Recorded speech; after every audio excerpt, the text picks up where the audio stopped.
Good morning, Philippines, mga kabarangay, mga kababayan, mga kapatid. Ngayon po ay araw ng Sabado, July 27, 2024. Marami pong mga isyu na namamayagpag ngayon sa social media. Nangunguna po dyan ang tungkol sa SUNA at sa pulboronic video. Pag-usapan po natin ang dalawang mga isyong ito. Una po dyan yung SONA. It was delivered last Monday, July 22, 2024. As expected, ang laman po na nabanggit na SONA ay mga pambubula. Halimbawa po dyan, mga kabarangay, mga kababayan, mga kapatid, binanggit ng ating Pangulo na sa kanyang administrasyon sa loob ng 2 taong nakaraan, they have completed the construction of 5,500 flood controls. After a day, bumaha po ang Metro Manila at mga karatig syudad at munisipalidad. So, ang ibig po sabihin,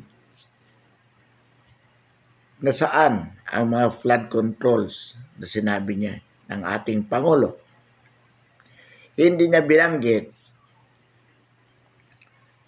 hindi niya binanggit kung saan lugar nagkaroon o ginawa ang mga nabanggit na flood controls.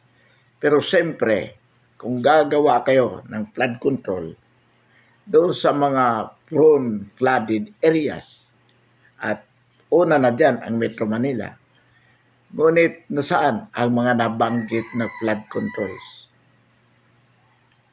Siyempre po, kung halimbawa, binadgetan yon average of 100 million per flood control, and that is 5,500. Magkano pong halagang pera yon?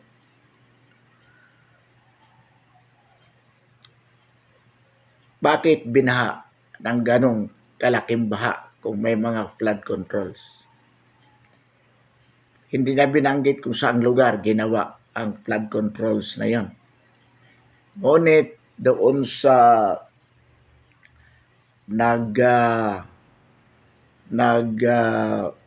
top notcher sa board exam ng teacher at sa engineering, nabanggit niya na taga Davao yung nag-top notcher sa teacher, yung sa engineering, nakalimutan natin kung saang lugar.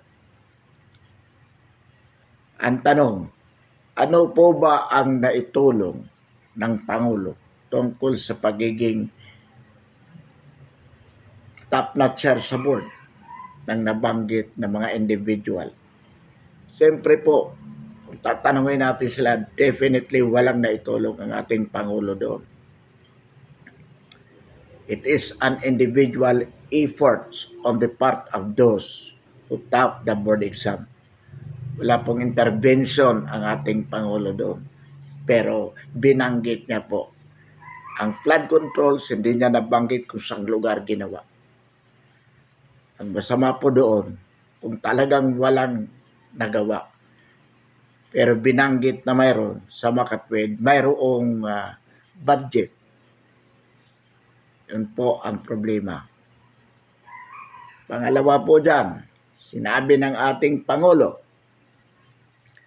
that the Philippine economy is the fast growing in Asia. Pinakamabilis daw po na umunlad ang ekonomiya ng Pilipinas dito sa Asia. Kung totoo po na nagkaroon ng mabilis na pag-unlad sa ating ekonomiya, ang tanong, bakit hindi po naramdaman yan ng ating mamamayan? habang may taong nagugutom, habang may Pilipino na hindi makapagpagamot kapag may karamdaman, ang ibig po sabihin, wala pong pag-unlad. Sapagkat, Mr. President, ang tunay o ang totoong sukatan ng pag-unlad ay ang status ng buhay ng sambayanan. Habang may taong nagugutom, habang may taong naghihirap, kahit may karamdaman hindi makapagpagamot, ang ibig sabihin, mahirap ang sambayanan yan. Mahirap ang bansa na yan. Pero sinasabi nyo na ang ekonomiya natin ang nagkaroon ng mabilis na pag-unlad sa Asia. Kalokohan po. Pambubulang.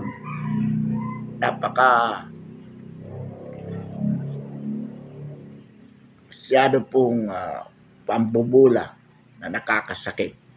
Kumbaga, sinabi nyo po na mula noong 1982,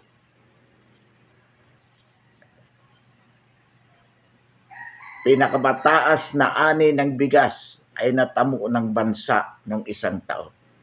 Pero bakit mahal ang bigas? Bakit marami pa rin walang bigas na maisaing ang mahihirap na sambayanan?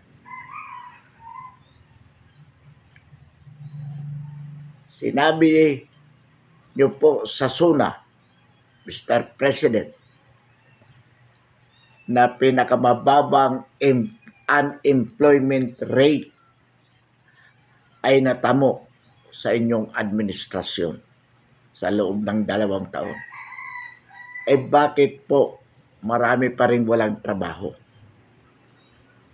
Yan po ang sinasabi nating pambubula lamang sa sambayan ng Pilipino.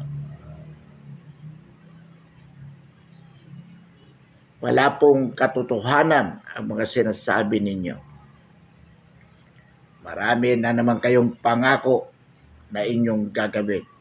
Pero ang totoo po niyan, yung mga pangako na yan ay hanggang salita lamang. Sapagkat hindi po talaga magagawa yan. O wala talagang magagawa ang isang bangag na Pangulo. Mga kabarangay, mga kababayan, mga kapatid, kasabay po ng SUNA ay inilabas ni Maharlika ang pulboronic video.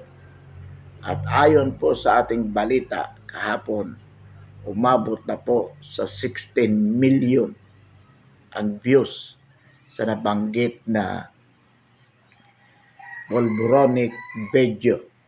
At kitang-kita po doon na ang ating Pangulo ay sumisinghot ng shabu. Shabu po yun, white substance o ano man yun. But definitely, it was an illegal drug. Yan po ang video tungkol sa nabanggit ng Expedia agent na si Jonathan Morales na i-raid sana nila ang condominium sa Rockwell na pag-aari ni Maricel Soriano. Ngunit napigilan nga po ang pag-raid na yan sapagkat ayon kay Jonathan Morales na sila ang in charge dapat na mag-raid, ay pinigilan po ni Ochoa. Si Ochoa noon ay executive secretary ni Pinoy because that was 2012. At si Lisa Araneta Marcos ay law partner ni Ochoa. So ayon kay Jonathan Morales, nung sila ay magre-raid na, may order na huwag nang ituloy ang raid na yon. Bagamat lahat nakakasa. The PDEA was prepared to read. Pero pinigilan po. Ngayon, ang nakakabigla po at hindi natin inaasahan, nang lumabas po ang nabanggit na video, immediately ito si Abalos at si Gibo. Si Abalos po, si Benhur Abalos, sekretary ng DILG, at itong si Gibo, si Teodoro, si Gilbert Teodoro, na secretary ng DND o Department of National Defense, immediately tumawag po ng conference. At ayon nga kay Abalos at kay Gibo, hindi po totoo o peke lamang, fake ang nabanggit na video. Hindi totoo na si Pangulong PBBM ang lalaki doon, nakamukha niya, na nagtitake o sumisingho ng shabu o white substance, ang sabi nila. Ito po si Gibo, mga kababayan, mga kabarangay, mga kapatid. Talaga namang napakamalaking bobo. Bakit po? Una, ano ba ang concern ng DND o ng Armed Forces tungkol dyan sa polboronic video? Bakit mismo si Gibo hindi na po nahiya humingi ng tulong sa Amerika? Ang sabi, nihingi niya ang tulong ng US government para imbestigahan ang nabanggit na pagpapakalat ng polboronic video na yan. Bakit, Gibo, hihingi ka ng tulong sa gobyerno ng Amerika para lamang maimbestigahan yan at ipahuli si Maharlika?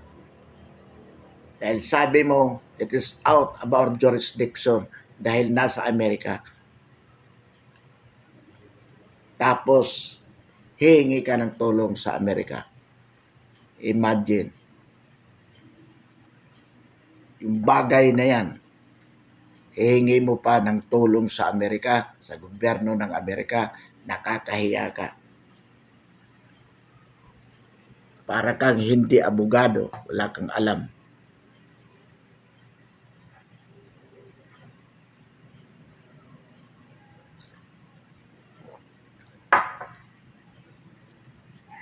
Is that a national security concern insofar as the armed forces is concerned? Hindi po, because that is too personal on the part of the president. So nasaan ang involvement dyan sa issue na yan ng armed forces para ikaw mismo, Gibo, in your capacity as defense secretary, ang hihingi ng tulong sa Amerika tungkol dyan? Nakakahiya po, mga kabarangay, mga kababayan, mga kapatid. Para pong napakabakla nitong si Gibo na ito. Imagine, yung bagay na yan, hihingi pa niya ng tulong sa Amerika. At ito naman pong si Benhur Abalos, immediately, ang kanya pong reaction, denial. Ang sabi niya, hindi totoo. That is artificial o AI generated yung computer, yung video na yan. At ang sabi niya, tingnan nyo ang tenga. Gago pala itong si Benhur Abalos na to, mga kabarangay, mga kababayan, mga kapatid. Una, bakit siya ang magdi-deny? Bakit po si Benhur Abalos? At bakit ang tenga pa Imagine, hikayatin ang mga Pilipino na tingnan ang tenga sa picture. Napakagago, napakabubo. Tingnan daw, magkaiba daw ang tenga. Kalukuhan. Actually po, lahat ng ahensya ng gobyerno ay kumikilos upang i-deny ang nabanggit na polboronic video. Ang DOJ, ang NBI, ang DILG, ang PNP, ang DND, at ang DITC, itong Department of Information and Technology. Ayon sa kanila, gumawa sila ng mga analysis at napatunayan di umano nila na peke ang polboronic video na yan na kumakalat. At ang matindi pa po dito, mga barangay, mga kababayan, mga kapatid, nagkakaisa sila. Ang sinasabi nila, parurusahan ang sino mang magpakalat ng nabanggit na video. Mga ulol pala itong mga ito, mga gago. For your informations, karapatan po ng sambayan ng Pilipino ang malaman kung totoo o hindi na bangag ang ating Pangulo. Because the health of the President is a public concern. Bakit po?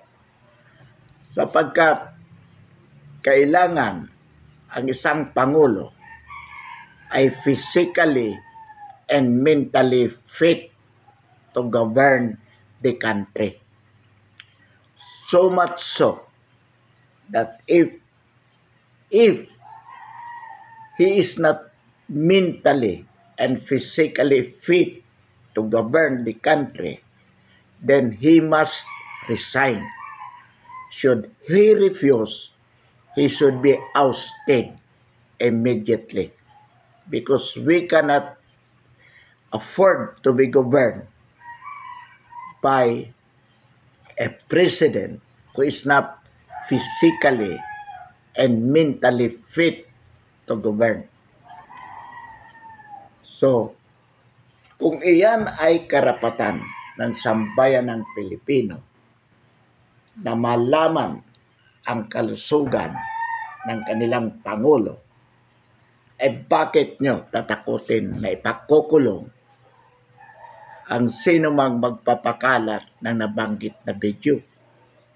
Mga tarantado pala kayo, abalos, gibo, at lahat na kayo, PNP, NBI, DOJ, DITC, the right to be informed include the right to inform other people. And that is a constitutional right of every citizen. So ano po ang inyong pananakot? Abalos, lalo na ikaw, na mukhang, sabi nila, mukhang adik ka na rin, ngumingiwi ka na rin habang nagsasalita. Katulad ng ating Pangulo, ayon sa mga observers. And mind you, the President is not the government himself. Magkahiwalay po na personalidad ang Pangulo at ang gobyerno. The government is permanent as an institution. The President is elected by the people to run the government. He is considered to be the highest public official. Kapag siniraan ang Pangulo, Hindi ibig sabihin sinisiraan ang gobyerno. Dapat nating malaman kung talagang bangag ang ating Pangulo o hindi. To know it is not definitely destabilizing the government because they are different, distinct, and separate personality. To know whether the president is an addict or not is not destabilizing this government. On the contrary, it is to stabilize because it is very dangerous to allow the president to stay in office when he is a drug addict. Mr. Abalos, Mr. DOJ, Mr. DND, lahat ng ahensya, it is not within your mandate to deny whether the president is the one involved in that video. Hindi kasama sa tungkulin nyo ang mag-deny na addict ang presidente. That is personal to him. Buhay ang Pangulo. Nandyan. Why not let him talk about it? Why not let him deny about it? Bakit kayo ang nagdi-deny? Hindi siya. Sino kayo para magsalita para sa kanya? That is not within the power of your office because to deny as to whether the president is an addict or not is personal to the president. Siya lang ang makakapagsabi as a competent witness kung siya nga o hindi. Anyway, napakadali pong gawin niya. Kung gusto ng Pangulo na toldukan ang issue, why not submit to drug test?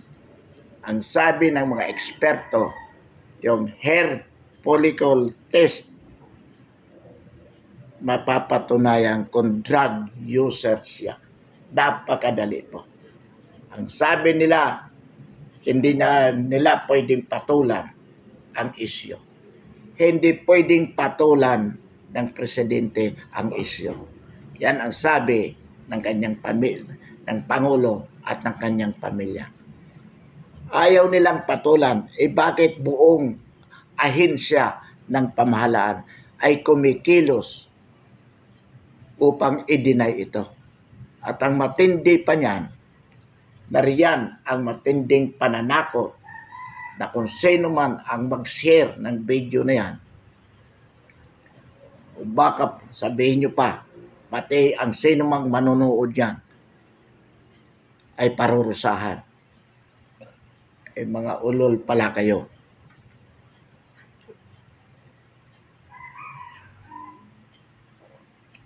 Dahil lamang sa pagsisip-sip nyo, lalo na ikaw Abalos, ikaw Gibo, ikaw DOJ,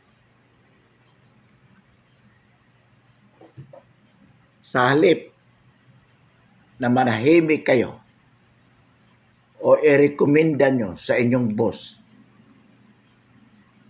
kung talagang naniniwala kayo that this is a destabilizing factor, hindi po dapat ang mamamayan ang tinatakot nyo. Remember that we are your boss. Kayo ay nariyan upang maglingkod sa sambayanan, hindi para maging boss ng mamamayan. Ang boss ninyo, baka nakakalimutan nyo, pinaalaala natin na ang sambayanan. And the citizens are entitled to know the truth about that pulboronic video. So kung gusto nyong matuldukan ang isyu at kung totoo na naniniwala kayo in good faith na ito ay destabilizing factor, then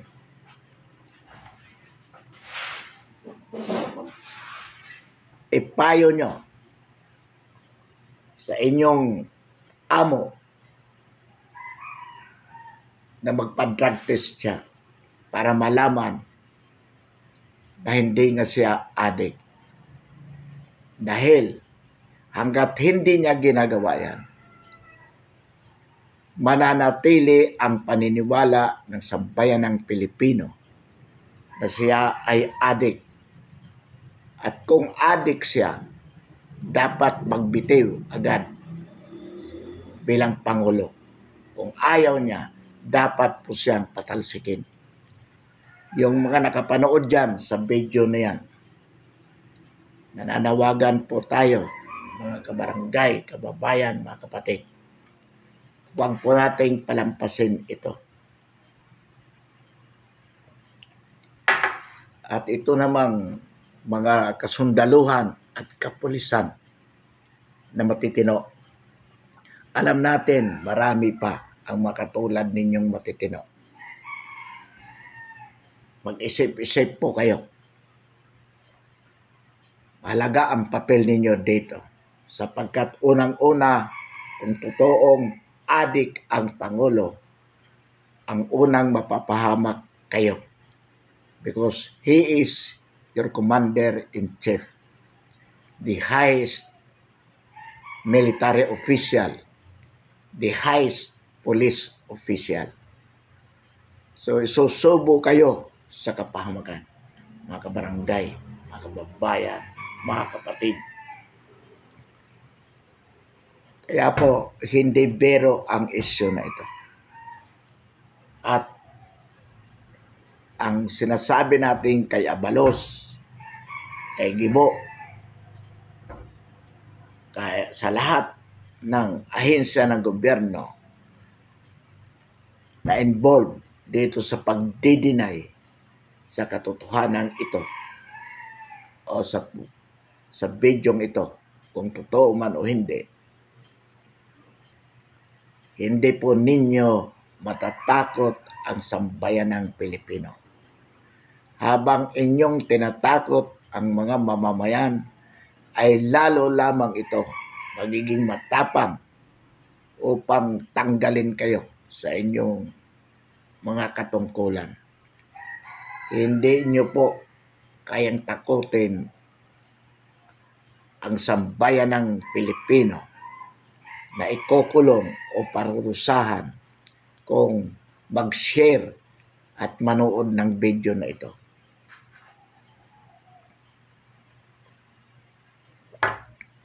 Kaya ang pinakamaganda po ninyong gawin, ikayatin ang inyong amo na magpa-drug test.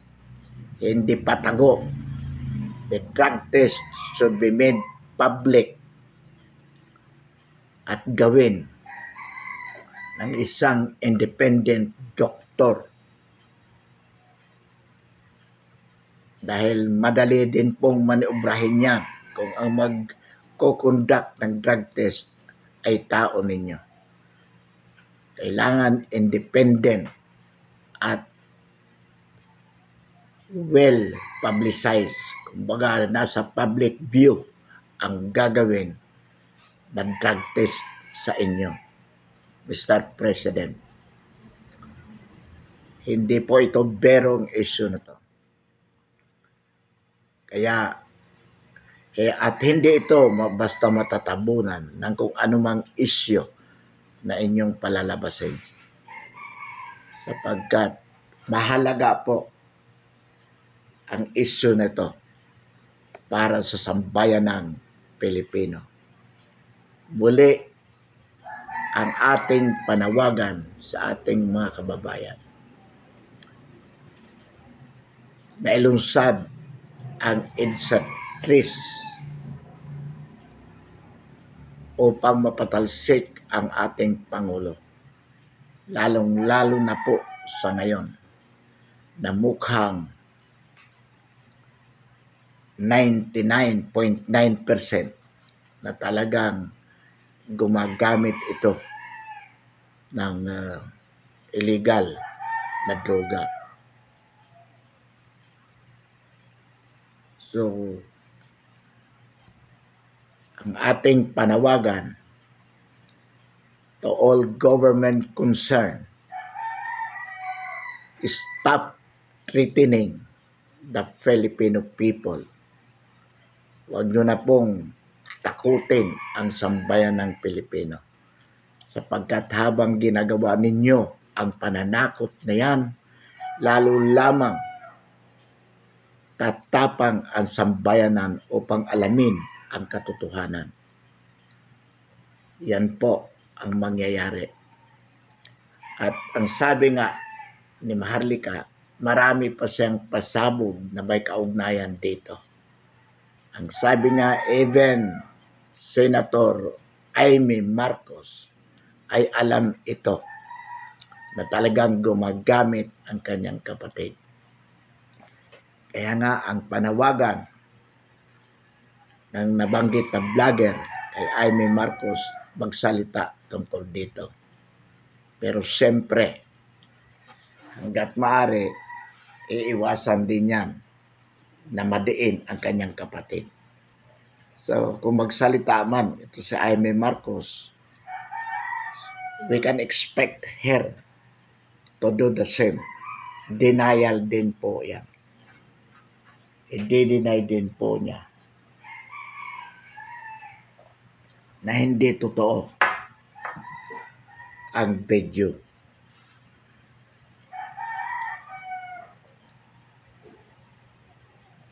Nabanggit din po ng ating Pangulo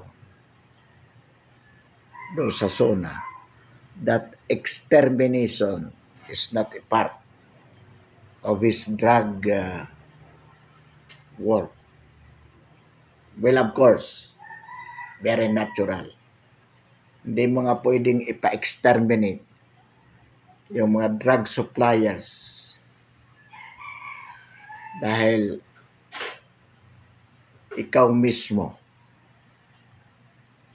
ay kung ikaw mismo ay drug poser at drug user, hindi mo talaga pwedeng exterminate yan. At tingnan nyo naman sa inyong administrasyon, Mr. President, lalong namayagpag ang illegal na droga na sana ay pawala na nung panahon ng dating Pangulong PRRD, ay dapat patapos na ang problema sa droga.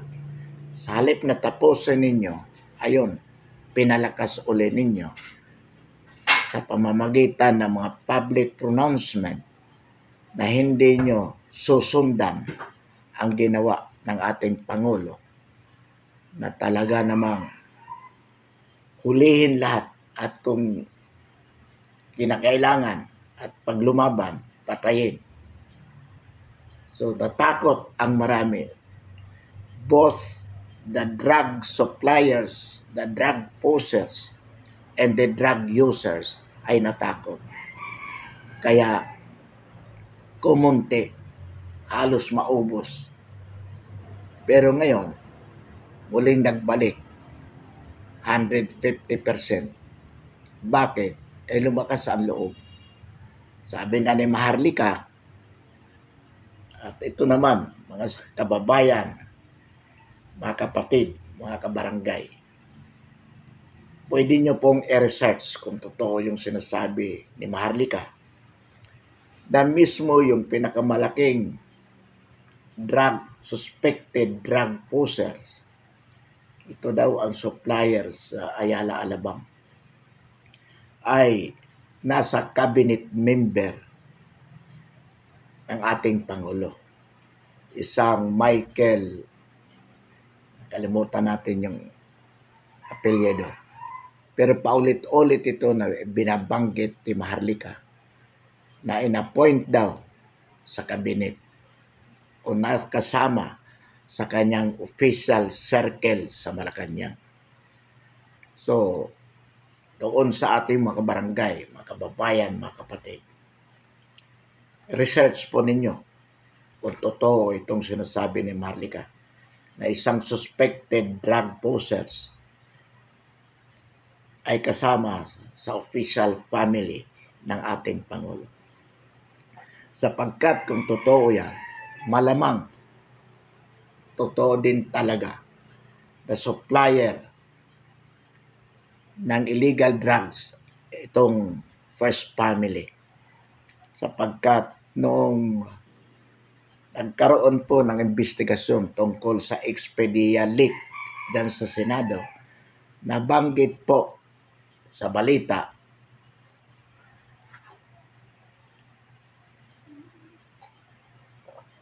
na kung kaya ang session, ang pot session ng mga ito ay nasa kondo sa Rockwell, na yung unit na yon ay pag-aari ni Marcel Soriano, sapagkat di umano ang mismong supplier ng droga ay kapatid ni Lisa Aranita Marcos, na noon ay boyfriend di umano ni Marcel Soriano. Kaya si Marcel Soriano ay naging drug addict din. So imagine it, kung totoo na supplier ng droga ang kapatid ni Lisa Aranita Marcos, definitely, kung noon ay supplier yan, definitely mas lalo ngayon sapagkat Pangulo na ang kanilang bayaw, ang asawa ni Lisa, at user din ang mismo ang Pangulo at ang First Lady.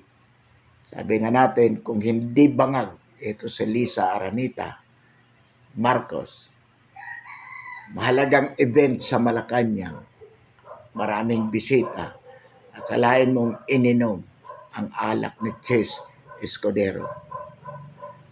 So mukha itong mga nasa Malacanang ay talagang mga bangag din. Sapagkat sabi nga ng kasabihan,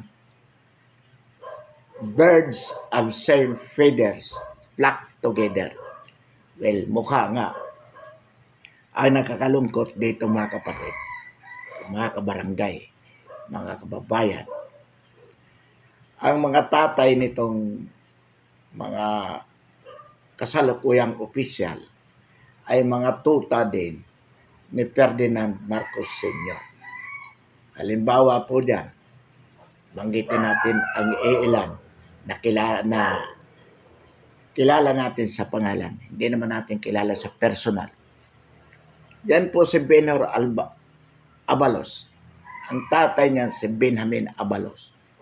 Tuta ni Marcos yan. Panahon ni Marcos, judge, maraming hinawakang matataas na posisyon sa gobyerno yan. Kasi si Benjamin Abalos ay dating tuta, pauhan din ni Ferdinand Marcos.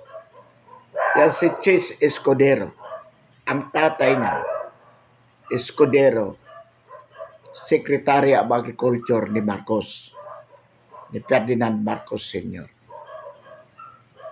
Si Boyeng Remulla, DOJ ngayon. Ang tatay niya si Johnny Remulla, Governor ng Cavite, tuta ni Marcos, ni Ferdinand Marcos Sr.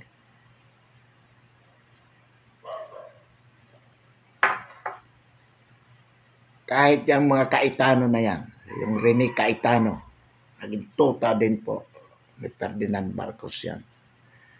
So nakakalungkot po.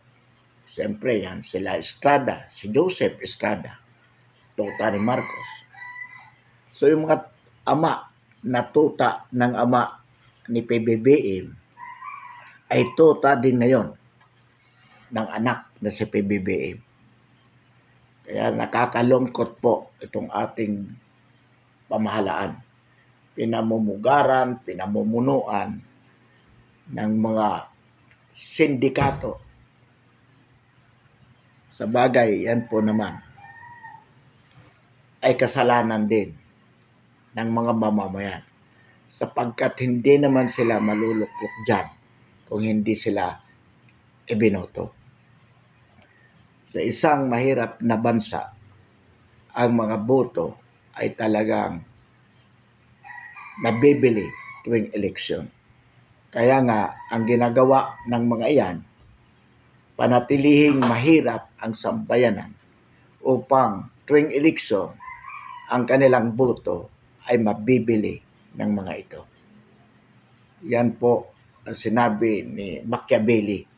That is one of the Machiavellian principle. Na kung gusto mong manatili sa kapangyarihan, panatilihin mo mahirap ang sambayanan.